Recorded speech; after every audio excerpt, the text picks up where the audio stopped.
नमस्कार साथियों, मैं मनीष भारती संस्कृति आईएएस प्लेटफॉर्म पर आप सभी का स्वागत करता हूं।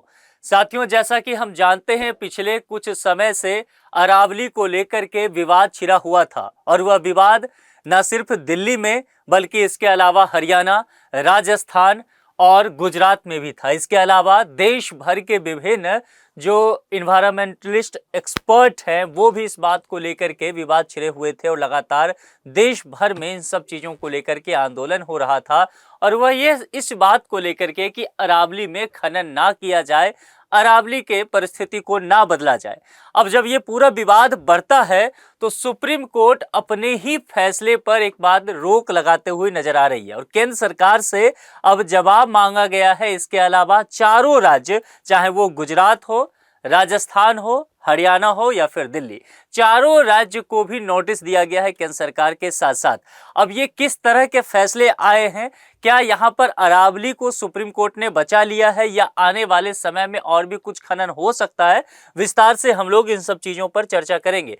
फिलहाल जो स्वतः संज्ञान लिया गया था सुप्रीम कोर्ट के द्वारा, आज सुप्रीम कोर्ट ने उस पर निर्णय दिया और कहा कि अगले फैसले तक वहां पर किसी भी प्रकार का कोई भी गतिविधि नहीं किया जाएगा। सरकार से जानकारी भी मांगी गई है और सबसे महत्वपूर्ण बात, एक एक्सपर्ट पैनल निर्माण करने की बात की गई है जिसके अंतर्गत फिर रिपोर्ट दिया जाएगा और उसके बाद ये काम जो है वहां पर अगर कुछ किया जा सकता है तो सुप्रीम कोर्ट के दिशा निर्देश के आधार पर होगा। अब देखिए, आज जितने भी टॉप स्टोरीज आपको देखने को मिलेंगे, हर जगह अरावली पर सुप्रीम कोर्ट का जो निर्णय आया है वह आपको चर्चा में देखने को मिलेगा। साथियों, हम सब जानते हैं कि अरावली जो श्रृंखला है वह हिमालय से भी पुरानी है और दूसरी तरफ देखें तो एक तरफ से समझा जाए कि मरुस्थलीकरण दिल्ली और हरियाणा के तरफ ना बढ़े, इसको रोकने में अरावली का बहुत बड़ा योगदान है। इसके अलावा कम से कम 200 से अधिक प्रजातियां जो है वह अरावली पर निर्भर है। इन तमाम चीजों के बावजूद जब खनन की बात की गई और यह कहा गया कि कुछ कंपनियों को यह दिया जाएगा जो खनन करेंगे, इसके खनन की जो परिभाषाएं हैं उसमें तब्दीली की गई, तब जाकर के देश भर में यह व्यापक आंदोलन हुआ जिसका असर हम सब जानते हैं कि हमें अभी देखने को मिला। अब सुप्रीम कोर्ट ने क्या कुछ कहा है, जरा इसको समझिए।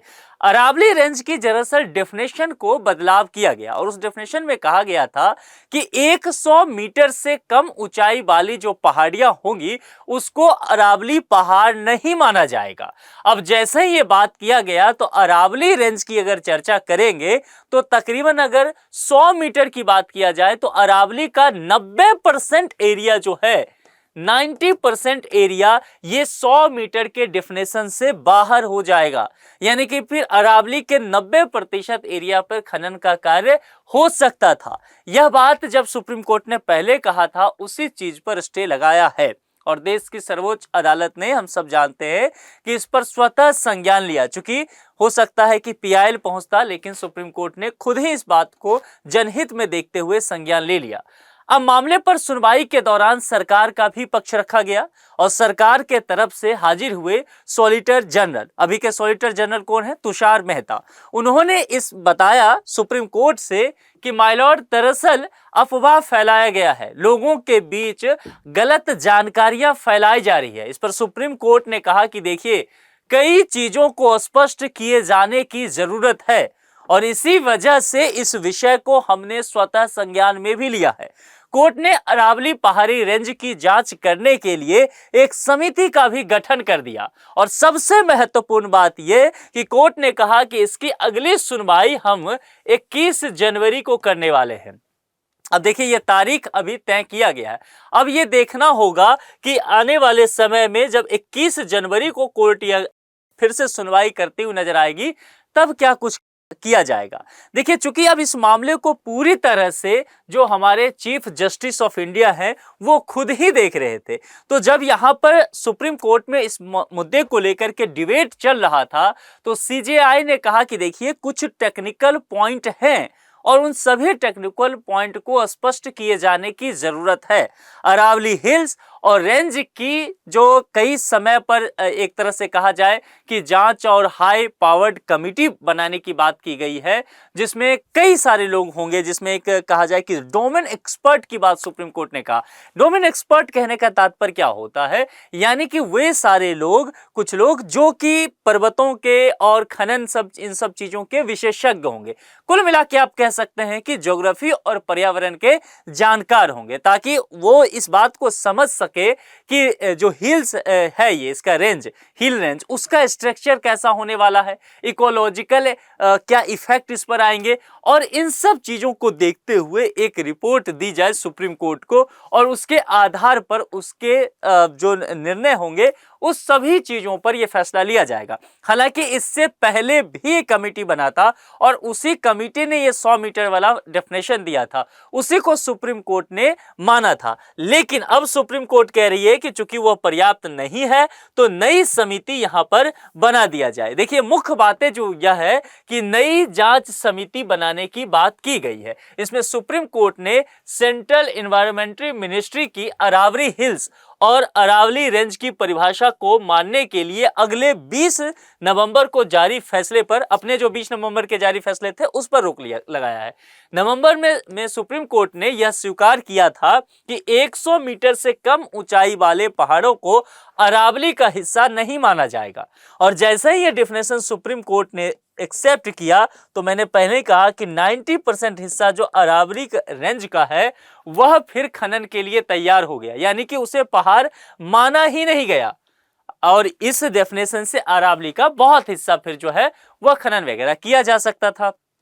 अब इस वजह से क्या हो सकता है कि यहां पर, जैसे मैंने कहा, खनन के कार्य जब बढ़ेंगे तो निश्चित तौर पर पर्यावरण पर इसका एक बहुत बुरा प्रभाव पड़ेगा। और इन सब चीजों को देखते हुए, चाहे वो गुजरात हो, राजस्थान हो, हरियाणा हो या दिल्ली हो, क्योंकि यही 4 राज्य हैं जहां पर इसका विस्तार देखने को मिलता है, इन्हीं सब चीजों को देखते हुए लोगों ने विद्रोह करना शुरू किया। और जब आज ये मामला अब पहुंचा है सुप्रीम कोर्ट में, तो सुप्रीम कोर्ट ने एक और काम किया है कि केंद्र सरकार को भी नोटिस दिया गया है और अरावली हिल से संबंधित जो 4 राज्य हैं, इन चारों राज्यों की सरकार को भी नोटिस दिया गया है।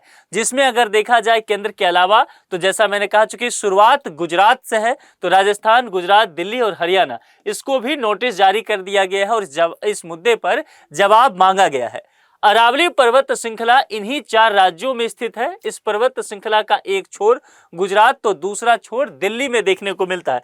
मैप से देखिए, आप इसे अच्छे से समझ पाएंगे। देखिए, जब यहाँ पर हम अरावली की बात करते हैं तो यहाँ पर गुजरात से इसकी शुरुआत होती है, अहमदाबाद, कुछ प्रमुख शहर जो हैं वह इसी हिल्स पर है। देखिए, गुजरात से शुरुआत, गुजरात के बाद अगर देखेंगे तो यह पूरा एरिया जो है राजस्थान का, राजस्थान के बाद जो है हरियाणा, और उसके बाद आखिरी में ये जो है दिल्ली तक ये मामला जाता है। तो ये फैलाव इसका यहाँ पर देखने को मिलेगा। आप इस एरिया पर, यहाँ जो ये 4 राज्य जो इससे घिरे हुए हैं, इसको इस मायने से समझ सकते हैं। ये जो रेंज है यही दिखाता है। तो कुल मिलाकर के देखेंगे तो अरावली एक तरह से बेहद महत्वपूर्ण इस लहजे से भी हो जाता है कि थार मरुस्थल का विस्तार रोकता है।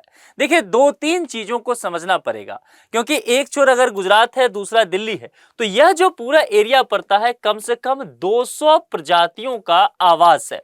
अगर यहां पर खनन का काम होता है तो ये 200 प्रजातियां पूरी तरह से विलुप्त होने के कगार पर पहुंच जाएगी। ठीक है, क्योंकि अरावली के पर्वत जो है हिमालय की तरफ बहुत ऊंचे नहीं है, इसीलिए ये डेफिनेशन यहां पर एक तरह से कह सकते हैं कि सुटेबल हो भी गया। लेकिन अब यहां पर ना सिर्फ प्रजाति देखेंगे पशु पक्षियों के, बल्कि बहुत सारे जो पेड़ पौधे हैं वह भी खत्म हो जाएंगे। इसके अलावा जो मरुस्थलीकरण की बात की गई है, इसमें विस्तार देखने को मिलेगा, क्योंकि इस एरिया से मरुस्थलीकरण का विस्तार होगा। ये दिल्ली के तरफ और ज्यादा बढ़ोतरी देखने को मिलेगा, हरियाणा, दिल्ली, इन सब जगह। तो कुल मिलाकर के जो एग्रीकल्चर की सिचुएशन है, कृषि का, उस पर प्रतिकूल प्रभाव पड़ेगा। इसके अलावा मानसून जो है वह पूरी तरह से अब देखिए, भारतीय कृषि की जब बात करेंगे तो वो मानसून पर निर्भर है। तो मानसून पेड़ पौधे कटेंगे तो मानसून पर बुरा प्रभाव यहां पर पड़ना तय मान के चलिए, और उसका असर फिर इस 4 राज्य पे ही नहीं बल्कि इससे भी अधिक राज्यों पर इसका विस्तार देखने को मिलेगा। और इन सब चीजों के वजह से कृषि कम होगा, मानसून प्रभावित होगा, तो निश्चित तौर पर यहां पर खाद्यान्न संकट उत्पन्न हो सकता है, भुखमरी की स्थिति हो सकती है। और सबसे महत्वपूर्ण बात, एक तो मरुस्थलीकरण बढ़ेगा, पेड़ पौधे नहीं रहेंगे, मानसून खराब होगा, तो गर्मी जो है, टेम्परेचर वो बहुत ज्यादा इस एरिया में बढ़ सकता है। यानी कि अभी के लिहाज से अगर बात करें तो दिल्ली की स्थिति देखेंगे, गर्मी के मौसम में 50 डिग्री सेल्सियस प्लस टेम्परेचर जा चुका है। यही हाल राजस्थान का है, यही हाल जो है हरियाणा गुजरात तक का देखने को मिलता है। इसमें और अधिक वृद्धि देखे जाने की बात कही जाएगी। और फिर इन सब चीजों का बुरा प्रभाव पॉल्यूशन पर भी पड़ेगा। जिस तरह से दिल्ली वगैरह में देखिए पॉल्यूशन है, ये और ज्यादा वृद्धि होगा, क्योंकि अरावली रेंज की वजह से पॉल्यूशन भी बचने का काम होता है। तो कुल मिलाकर के अगर अरावली खत्म होता है तो ना सिर्फ ये 4 राज्य बल्कि इसके अलावा मरुस्थलीकरण अगर इधर बढ़ता है तो बाकी राज्य भी निकट भविष्य में इसके दुष्परिणाम के चपेट में आ सकते हैं। इसीलिए इन सब चीजों को ध्यान में रखते हुए ये बेहद जरूरी है कि इस मुद्दे पर संवेदनशीलता बरती जाए। और इसीलिए सुप्रीम कोर्ट ने फिर अपने ही फैसले को जांचा, स्वतः संज्ञान लिया और फिर चारों राज्यों को और केंद्र सरकार को नोटिस दिया गया है कि आप इस चीज पर एक एक्सपर्ट पैनल बनाइए, अपना जवाब दीजिए, फिर उसके आधार पर नई परिभाषा तय कर देंगे। फिलहाल कोई तरह का खनन कार्य नहीं होगा। और इससे सुप्रीम कोर्ट के इस फैसले से पहले भी केंद्र सरकार ने जारी किया था कि खनन की अवैध गतिविधि जो है उसको कम किया जाएगा, बंद कर दिया जाएगा। और इसके अलावा अगली तारीख जो सबसे महत्वपूर्ण बात है वह 21 जनवरी कहा गया है। अब 21 जनवरी को इस मुद्दे पर फिर से विचार किया जाएगा और एक और चीज की एक्सपर्ट पैनल तय किया जाएगा। और वो एक्सपर्ट पैनल, यानी कि पहले जो एक्सपर्ट पैनल ने ये 100 मीटर का डेफिनेशन दिया था जिसको सुप्रीम कोर्ट ने एक्सेप्ट कर दिया था, वो यहां पर खत्म हो रहा है। तो जो लोग भी आंदोलन पर हैं भाई, आपकी निश्चित तौर पर जीत हुई। देखिए, सोशल मीडिया का भी इसमें महत्वपूर्ण रोल होता है और सोशल मीडिया ने बहुत महत्वपूर्ण रोल जो है वह निभाया है। तो निश्चित तौर पर अब यह ध्यान देना होगा कि नई एक्सपर्ट कमेटी बनाई जाएगी। उसमें कहा गया है कि जो डोमेन के लोग होंगे उनको ही रखा जाए, वो इस विषय को जांचें परखें, फिर बताएं और उसके बाद सुप्रीम कोर्ट इस बात को लेकर के आगे बढ़े। तो निश्चित तौर पर अभी तो राहत जरूर है और मान के चलते हैं कि जिस तरह से केंद्र सरकार बैकफुट पर कदम खींचती है, सुप्रीम कोर्ट निर्णय लेकर के आ जाती है, माना जाना चाहिए कि निश्चित तौर पर अब अरावली के हित में होने वाला है और यह होना भी चाहिए। अब देखिए, उससे पहले यहां पर पहुंचते हैं, एक ऑफर है, हैप्पी न्यू ईयर आ रहा है, तो निश्चित तौर पर नव वर्ष पर तोहफे का तो चलन है ही। तो संस्कृति आईएएस के तरफ से आपको गिफ्ट दिया जा रहा है और यह गिफ्ट जो है न्यू ईयर पर कोर्स के फी में कमी करके दिया गया है आपको। अगर इसकी वैलिडिटी देखेंगे तो 3 जनवरी 2026 तक है। ऑफलाइन जो आप क्लासेस लेते हैं उसमें अगर देखा जाए तो 20% का डिस्काउंट है और जो ऑनलाइन लाइव कोर्सेज आप लेते हैं उसमें 75% का डिस्काउंट तो है ही, 10% आपको एक्स्ट्रा भी डिस्काउंट दिया गया है। और यह सुविधा आपको दिल्ली और प्रयागराज दोनों ही सेंटर पर मिलने वाला है। कॉन्टैक्ट नंबर यहां पर दिया गया है जिस पर आप अधिक जानकारी ले सकते हैं और फिर अपने मनचाहे कोर्स में नामांकन ले सकते हैं। बस ध्यान देना है कि आपके पास समय सीमित है, 3 जनवरी 2026 तक ही ये ऑफर दिया जा रहा है, तो थोड़ी सी तत्परता तो आपको दिखानी होगी। चलिए, लेकिन फिलहाल गुड न्यूज ये है कि अरावली रेंज कम से कम अभी सेफ नजर आ रहा है और निश्चित तौर पर मानव सभ्यता के लिए और पशु पक्षियों के लिए, पेड़ पौधे के बहुत सारी प्रजातियों के लिए भी ये गुड न्यूज है। अब सुप्रीम कोर्ट 21 जनवरी को क्या करेगी उस पर नजर रहने वाला है। आप लोग क्या सोचते हैं? क्योंकि देखिए, पर्यावरण और विकास ये दोनों ही चीजों में हमेशा ही तकरार होता रहा है। जहां पर एक तरफ लोग हमेशा कहते रहे कि नहीं, विकास के कार्य भी आवश्यक है, वहीं पर दूसरे तरफ के लोग कहते रहते हैं कि पर्यावरण बचाना भी आवश्यक है। लेकिन इस दोनों में संतुलन होना चाहिए। ऐसा ना हो कि हम सिर्फ पर्यावरण की बात करेंगे तो डेवलपमेंट नहीं कर पाएंगे और ऐसा ना हो कि अंधाधुन हम डेवलपमेंट करना शुरू कर दें और पर्यावरण का दोहन करना शुरू करें, पता चले कि मानव सभ्यता ही संकट में आ जाए। वैसे आप लोग इस विषय पर क्या सोचते हैं, कमेंट बॉक्स में लिख करके अपने विचार जरूर बताएं। सुप्रीम कोर्ट के फैसले से आप सहमत हैं, असहमत हैं, ये भी बताएं। आज के लिए इतना ही। जुड़ने के लिए आप सभी का बहुत बहुत शुक्रिया। Thank you so much.